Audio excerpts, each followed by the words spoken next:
நீங்க பாருங்க சார், புருஷன் பொண்டாட்டிக்குள்ள ஏதோ தகராறு போல இருக்கு. அதை நினைச்சு காட்டுக்குள்ள போனவரு நெஞ்சு வலி வந்து இறந்துட்டாரு.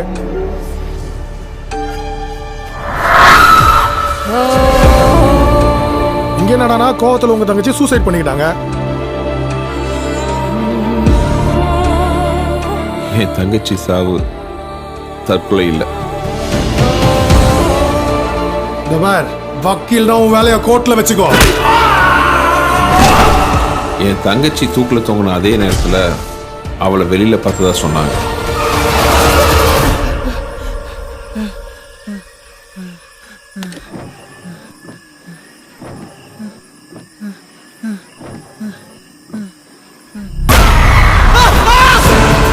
என்னமோ தப்பா இருக்கு.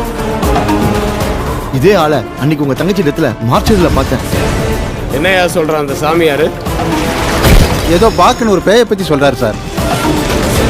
இது நைட்டு நம்ம சக்தி ரூம்ல ஒரு உருவத்தை பார்த்தோம். ஏதாவது செஞ்சு உங்க சக்தியால அந்த பாக்க கட்டுப்படுத்த வேண்டியது.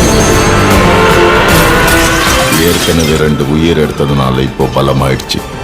இனி மனித சக்தியால அது கட்டுப்படுத்தவே முடியாது. தெய்வ சக்தியால மட்டும்தான் காப்பாற்ற முடியும்.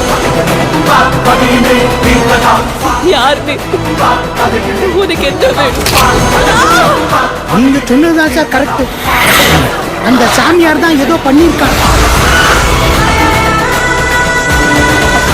ஆனா இன்னைக்கு ராத்திரி என்னவோ நடக்க போகுதுன்னு மட்டும் தோணுது. திருவலா அன்னைக்கு 3 பேர் ஆத்மாவை அபகரிச்சிட்டா அப்புறமா துஷ்ட சக்தி மாபெரும் சக்தியா மாறிடும்.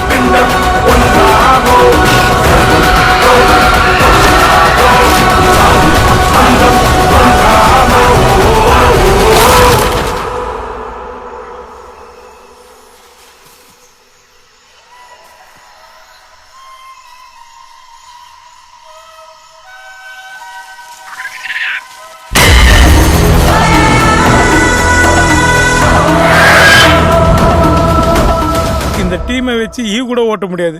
எங்கிருந்து பேய் ஓட்டுறது? ஆமா, இந்த பேய் பேர் என்ன சொன்னீங்க?